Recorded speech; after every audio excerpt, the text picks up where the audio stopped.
غلام خان کے ہاتھ میں وہ پراسرار ڈبہ تھا جو اس نے رات گھوڑے سے اتارا تھا۔ یہ ڈبہ دراصل ایک پنجرا تھا جس کے چاروں طرف ایک اونی چادر لپیٹ دی گئی تھی۔ میرے پوچھنے پر غلام خان نے بتایا کہ اس میں باز ہے۔ اس بات پر شبہ کرنے کی کوئی وجہ نہیں تھی۔ باز سے قیمتی شے اس پنجرے میں بھلا اور کیا ہو سکتی تھی؟ مجھے یہ سمجھنے میں دیر نہ لگی کہ کل رات غلام خان یہی پرندہ خرید کر لایا تھا۔ میرے کہنے پر غلام خان نے چادر کا کونا ہٹا کر مجھے اس کی ایک جھلک بھی دکھا دی۔ وہ واقعی ایک شاندار پرندہ تھا۔ اسے دیکھ کر آدمی متاثر ہوتا تھا۔ یقیناً ایسے پرندے کو پرندوں کا بادشاہ کہلانے کا حق حاصل تھا۔ غلام خان نے بتایا کہ اسے مشرقی باز یعنی ایسٹرن ہاک کہا جاتا ہے۔ میرے اندازے کے مطابق پرندے کی لمبائی کم و بیش 25 انچ تھی۔ سر، گردن اور پشت سنہری مائل سلیٹی رنگ کی تھی۔ سینہ اور بطن بالکل صاف تھا اور اس پر آر پار خوبصورت سیاہ دھاریاں نظر آ رہی تھیں۔ میں محویت سے قدرت کے اس انمول شاہکار کو دیکھتا گیا۔ اس شخص پر افسوس ہونے لگا جو اس کی صحیح قدر و قیمت سے آگاہ نہیں تھا اور جس نے چند ہزار کے عوض یہ پرندہ ہاتھ سے کھو دیا۔ ہم نے اونچے نیچے راستوں پر سفر جاری رکھا اور 2.5 گھنٹے میں باگڑ خیل سے 5 میل دور آ گئے۔ دوران سفر غلام خان نے باز والا پنجرا ایک لمحے کے لیے بھی خود سے جدا نہیں کیا۔ آٹومیٹک رائفل بالکل تیار حالت میں اس کے ہاتھ میں تھی اور وہ پوری طرح چوکنا تھا۔ آخر ایک درہ نما رستے سے گزر کر ہم ایک تنگ سرنگ میں داخل ہوئے۔ یہاں تاریکی تھی۔ مجھے اپنی ٹارچ جلانا پڑی۔ کئی جگہ راستہ اتنا تھوڑا تھا کہ پھنس پھنسا کر گزرنا پڑا۔ سرنگ سے نکل کر ہم ایک دم کھلے آسمان تلے آ گئے۔ یہ ہموار جگہ ارد گرد کی پہاڑیوں سے بالکل کٹی ہوئی تھی۔ جنگل میں منگل کا محاورہ اس جگہ پر صادق آتا تھا۔ ان پہاڑیوں میں شاذ و نادر ہی آدمزاد کی صورت نظر آتی تھی، لیکن اس مقام پر کم از کم 10 افراد موجود تھے۔ آپ اسے زوئے مشت کی سنسان پہاڑیوں کا ریسٹورانٹ کہہ سکتے ہیں۔ ٹرک اڈوں پر بچھی ہوئی جہازی سائز کی چارپائیوں جیسی چند چارپائیاں یہاں بھی موجود تھیں۔ اب معلوم نہیں کہ انہیں یہاں کیسے پہنچایا گیا تھا۔ قریب ہی ایک کھو دھوئیں سے سیاہ نظر آ رہی تھی۔ یہاں چولہا بنا ہوا تھا اور اندھلے برتن اوندھے سیدھے پڑے تھے۔ موقع پر موجود افراد بھی اندھلے برتنوں جیسے ہی تھے، کوئی یہاں پڑا تھا تو کوئی وہاں۔ ان کے قریب چائے کی پیالیاں، سالن کی پلیٹیں اور شراب کی خالی بوتلیں بکھری ہوئی تھیں۔ ان میں سے 4 تو بے خبر سو رہے تھے، 3 جاگ رہے تھے اور 3 سو رہے تھے نہ جاگ رہے تھے۔ ان اونگنے والوں میں ایک لڑکی بھی تھی اور زبان حال سے پکار رہی تھی کہ وجود زن سے ہے تصویر کائنات میں رنگ۔ بے حد رنگ رنگیلا لباس پہن رکھا تھا اس نے، اور اس سے بھی رنگا رنگ میک اپ تھا۔ شاید وہ میک اپ نہ کرتی تو خوش شکل نظر آتی، مگر لیپا پوتی نے اسے بالکل نمونہ بنا رکھا تھا۔ میں نے غور کیا تو اندازہ ہوا کہ اس بیہودہ میک اپ کو مزید بیہودہ بنانے میں کچھ قصور ان مردوں کا بھی ہے جو اس کے ارد گرد مدہوش پڑے تھے۔ ہمیں دیکھ کر منگول خد و خال والا ایک گرانڈیل شخص ہمارے قریب آ گیا۔ ایک دھلی ہوئی پلیٹ کو کپڑے سے صاف کرتے ہوئے اس نے غلام خان کو کڑے تیوروں سے گھورا اور کوئی بات پوچھی۔ غلام خان نے جواب دیا۔ اس نے ایک اور بات پوچھی۔ غلام خان نے اس کا بھی جواب دیا۔ تھوڑی دیر یہ تفتیشی گفتگو جاری رہی۔ پھر گرانڈیل شخص نے پنجرے سے کپڑا اٹھا کر پرندے پر نظر ڈالی۔ اس کے بعد بڑی تیز نظروں سے مجھے سرتاپا گھورا۔ میری طرف اشارے کر کر کے غلام خان سے چند سوالات کیے اور آخر میں اپنا گھڑے جیسا سر ہلاتے ہوئے ایک طرف چلا گیا۔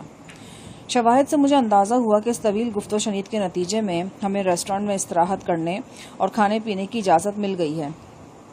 ایک چارپائی پر گانے بجانے کے آلات رکھے تھے۔ انہیں ایک طرف سمیٹ کر ہم نے بیٹھنے کے لیے جگہ بنا لی۔ ذرا دیر بعد ہی ایک ادھیڑ عمر شخص نے ہمارے سامنے کڑک چائے کی پیالیاں لا کر رکھی۔ اس جگہ کا منظر سچ مچ کسی ریسٹورانٹ سے مشابہ تھا۔ رات دیر تک کھلے رہنے والے ریسٹورانٹ اور کلبوں میں صبح 9-10 بجے تک ایسی ہی بے ترتیب غنودگی چھائی رہتی ہے۔ دن کے 10 بجے اگر کوئی گاہک آ جائے تو اسے یوں گھورا جاتا ہے جیسے وہ سحری کے وقت جگانے آ گیا ہے۔ ہم چائے پیتے رہے اور دھیمی لہجے میں گفتگو کرتے رہے۔ غلام خان کی زبانی پتہ چلا کہ یہ اڈا اسی ادھیڑ عمر شخص کا ہے جس نے ابھی چائے ہمارے سامنے رکھی ہے۔ اس کا نام اکبر ہے۔ مدہوش پڑی لڑکی اس کی کوئی رشتہ دار ہے۔ بعض یہ بھی کہتے ہیں کہ وہ اسے بنو کی طرف سے اغوا کر کے لایا ہے۔ 1.5-2 برس سے اس نے لڑکی کو اڈے میں رکھا ہوا ہے اور اس سے پیشہ کرواتا ہے۔ ایک بار کچھ لوگ لڑکی کو اغوا کرنے کے چکر میں پڑ گئے تھے۔ انہی دنوں اکبر نے اس مستنڈے کو نوکر رکھا۔ یہ بھی کوئی اشتہاری ملزم ہی ہے۔ نام تو معلوم نہیں، لیکن یہاں آنے جانے والے اسے منگول ہی کہتے ہیں۔ بڑا غزیلہ شخص ہے۔ اسی اڈے پر ہونے والے ایک جھگڑے میں 2 افراد کو قتل بھی کر چکا ہے۔ میں نے غلام خان سے پوچھا، یہاں کسی سے ملنا ہے ہمیں؟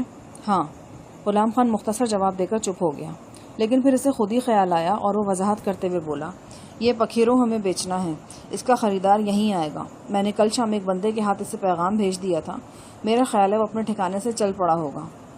میں جاننا چاہتا تھا کہ خریدار کون ہے اور غلام خان اس سے کیا قیمت وصول کرنے والا ہے۔ یہ بھی معلوم نہیں تھا کہ وہ باز کس سے اور کتنے میں خرید کر لایا ہے۔ یہ سارے سوال اہم تھے، لیکن میں بھانپ چکا تھا کہ غلام خان ان میں سے کسی کا جواب نہیں دے گا۔ پوچھ کر خامہ خواہ میں خجل ہونے والی بات تھی۔ جو وقت گزرتا گیا، اڈے پر چھائی ہوئی بے ترتیب غنودگی سمٹتی گئی۔ اس پہاڑی ریسٹورینٹ کے معزز گاہک انگڑائیاں اور جمائیاں لیتے ہوئے بیدار ہو گئے۔ ان میں سے بیشتر صورت سے ہی چھٹے ہوئے بدماش نظر آتے تھے۔ اٹھتے ہی انہوں نے ایک دوسرے کو شاندار گالیوں سے نوازنا شروع کر دیا۔ کچھ کلیاں اور غرارے وغیرہ کرنے لگے۔ سرخ انگارہ آنکھوں والے ایک لہیم شہیم پوٹوہاری نے اٹھتے ہی منہ سے بوتل لگا لی۔ ان میں سے شاید ہی کسی نے خاص طور پر ہمارا نوٹس لیا ہو۔ سب اپنے حال میں مگن تھے۔ غلام خان نے یہاں پہنچتے ہی باز والا پنجرا ایک بڑی چارپائی کے نیچے کھسکا دیا تھا۔ اب وہ مشکل سے ہی کسی کی نظر میں آ سکتا تھا۔ رنگ برنگی لڑکی بیدار ہو کر نہ جانے کس کونے خدرے میں جا چھپی تھی۔ بس کبھی کبھی دھواں دھار کھو کے پچھواڑے سے اس کی کھنکتی ہوئی آواز سنائی دے جاتی۔ دوپہر کا کھانا دال گوشت اور 1 انچ موٹی خمیری روٹی پر مشتمل تھا۔ کھانے کے بعد 3-4 افراد واپس لوٹ گئے، تاہم جانے والوں کی جگہ 5-6 اور آ گئے۔ یہاں سے جانے اور آنے والا ہر شخص مسلح تھا۔ میری نگاہ بار بار کلائی کی گھڑی کی طرف اٹھ رہی تھی۔ ہمیں اس ریسٹورانٹ میں پہلو بدلتے 5-6 گھنٹے ہو چکے تھے، لیکن جس کا انتظار تھا وہ خریدار نہیں پہنچا تھا۔ اکتاہٹ عروج پر پہنچی تو ہم نے دوسروں کی طرف دیکھا دیکھی تاش کی بازی شروع کر دی۔ کھیل کے دوران میں غلام خان کو ٹٹولنے کی کوشش کرتا رہا۔ وہ نشے میں تھا۔ میں نے اس کی دکھتی رگوں پر ہاتھ رکھا، ساتھ خان کی بڑی بڑی آنکھوں اور ان میں لپکتی ہوئی سرخی کا ذکر کیا۔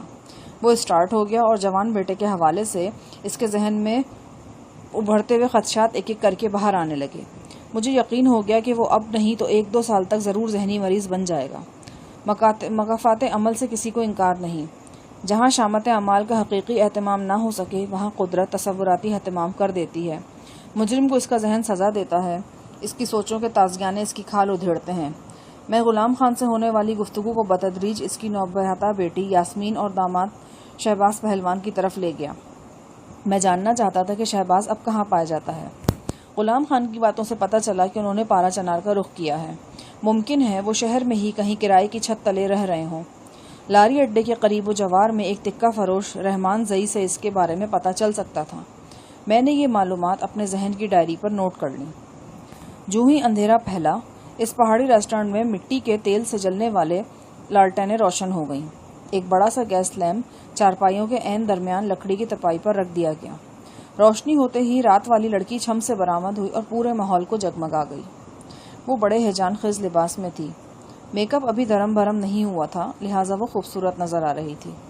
چارپائیوں کے عین درمیان ایک الاؤ تو پہلے سے ہی بھڑک رہا تھا، اب یہ دوسرا متحرک الاؤ حاضرین کو گرمانے لگا تھا۔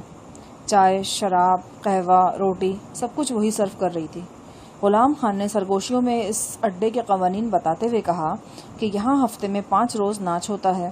ناچ کے بعد باقاعدہ بولی لگتی ہے۔ جو 3 افراد سب سے زیادہ بولی دیتے ہیں، ان کے لیے شراب اور کباب کے علاوہ شباب کا انتظام بھی ہو جاتا ہے۔ باقی صرف شراب اور کباب پر گزارا کرتے ہیں اور ہلا گلا کر کے سوتے ہیں یا اٹھ کر واپس چلے جاتے ہیں۔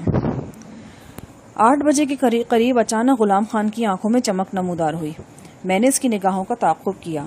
تنگ دراڑ سے گزر کر ایک قوی الحبسہ شخص اس روشن احاطے میں داخل ہو رہا تھا۔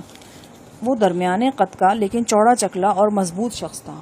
اس کا چہرہ بھاری مونچھوں اور داڑھی میں چھپا ہوا تھا۔ پیشانی پر کوئی تازہ زخم تھا جس پر پٹی باندھی ہوئی تھی۔ وہ مقامی لباس یعنی شلوار قمیض اور کمبل میں ملوث تھا۔ پاؤں میں پشاوری چپل اور ہاتھ میں چھوٹے نال کی طاقتور رائفل تھی۔ اسے دیکھ کر غلام خان بے اختیار کھڑا ہو گیا۔ اڈے پر موجود دوسرے لوگ بھی چونک سے گئے۔ چند لمحوں میں مجھے اندازہ ہوا کہ ان میں سے بیشتر نہ صرف نوارد کو جانتے ہیں بلکہ اس سے مرعوب بھی ہیں۔ نوارد نے آتے ہی لڑکی کی کمر پر اس زور کی چٹکی لی کہ وہ تڑپ کر رہ گئی۔ اس کے بعد اس نے لڑکی کے بال مٹھی میں جکڑے اور بڑی شدت سے اس کے ساتھ ایک نازیبا حرکت کی۔ منگول ڈشکرا جو اب تک آسیب کی طرح ہر شخص کے سر پر سوار تھا، صرف مسکرا کر رہ گیا۔ نوارد کی نگاہ جو ہی غلام خان پر پڑی وہ لمبے ڈگ بھرتا ہوا ہمارے پاس آ گیا۔ میں نے قریب سے دیکھا تو اس کی شخصیت اور بھی بھاری بھرکم نظر آئی۔ وہ ان لوگوں میں سے تھا جو گرجنے برسنے کے بجائے انگ بولی کے قائل ہوتے ہیں، خاموش رہتے ہیں اور صرف اپنی جسمانی حرکات اور حد درجہ اعتماد سے ہی دوسروں کے دل پر رعب جما لیتے ہیں۔ غلام خان نے جھک کر اس سے مصافحہ کیا۔ اس کے بعد عباس خان نے اس کا انگشتریوں بھرا ہاتھ اپنے ہاتھوں میں لے لیا۔ تب میری باری آئی۔ اس نے بے پرواہی سے اپنا ہاتھ میری طرف پھینکا۔ میں نے بھی کسی خاص گرم جوشی کا اظہار نہیں کیا۔ وہ چونک کر میری طرف دیکھنے لگا۔ اس کی تیز نگاہ میرے سراپے پر دوڑی۔ اس کی آنکھوں میں وہی تاثر نظر آیا جو مجھے سمجھا دیا کرتا تھا کہ سامنے والے شخص نے مجھے اہمیت دی ہے اور میں کوئی ایسا شخص نہیں ہوں جسے دیکھ کر یوں ہی نگاہ پھیر لی جائے۔ نوارد نے غلام خان سے میرے متعلق کچھ پوچھا۔ اس میں سے صرف پنجابی کا لفظ میری سمجھ میں آیا، جس سے اندازہ ہوا کہ وہ پوچھ رہا ہے یہ پنجابی کون ہے۔ غلام خان نے اس سوال کا تسلی بخش جواب دیا۔ ویسے بھی یہاں کسی پنجابی، سندھی یا بلوچی کا پایا جانا غیر متوقع نہیں تھا۔ یہ آزاد علاقہ پاکستان بھر کے مفروروں کی جنت تھا اور جنتی کہیں کا بھی ہو سکتا ہے، جنتی کہیں کا بھی ہو، جنت کی طرف ہی کھچ کے آتا ہے۔ غلام خان اور نوارد میں مختصر گفتگو ہوئی، جس کے بعد غلام خان چارپائی کے نیچے سے باز والا پنجرا نکال لایا۔ اب اس بات میں شک کی کوئی گنجائش نہیں تھی کہ یہی وہ خریدار ہے جس کا ہم صبح سے انتظار کر رہے ہیں۔ نوارد کے اشارے پر منگول الاؤ کی طرف گیا اور گیس لیمپ اٹھا کر پنجرے کے قریب لے آیا۔ غلام خان نے بڑی احتیاط اور نزاکت کے ساتھ اونی چادر ہٹائی اور پنجرے کا دروازہ کھول کر باز کو باہر نکال لیا۔ باز کی جھلک دیکھتے ہی سب لوگ ارد گرد جمع ہو گئے۔ وہ واقعی ایک شاندار باز تھا اور بڑی بات یہ تھی کہ تربیت یافتہ تھا۔ ہاتھ پر چرمی دستانہ چڑھا کر نوارد نے باز کو مٹھی پر بٹھا لیا۔ باز کے پاؤں میں چھلا تھا اور اس سے ریشمی ڈوری منسلک تھی۔